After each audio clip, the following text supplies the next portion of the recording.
কালো জাদু কি? কিভাবে করা হয় কালো জাদু বা ব্ল্যাক ম্যাজিক? মানুষের ভিতরে কি কি পরিবর্তন আসতে পারে এই ব্ল্যাক ম্যাজিকের কারণে? কালো জাদু বা ব্ল্যাক ম্যাজিকের বিষয়টি সম্পূর্ণ সত্য, যাকে শয়তানের উপাসনা করাও বলা হয়। অর্থাৎ শয়তানের উপাসনা করলেও কেবলমাত্র কালো জাদু করা সম্ভব। আর যারা কালো জাদু করে তারা শয়তানের উপাসনার জন্য সেই বিষয়গুলি লক্ষ্য করে, যার মাধ্যমে মানুষের ক্ষতিসাধন করা হয়।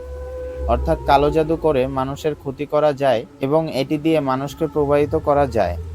যারা এই বিষয়গুলি নিয়ে কাজ করে বা এরকম ব্ল্যাক ম্যাজিক করে, কি কি প্রয়োজন হয় তাদের এই কাজ পরিপূর্ণ করতে?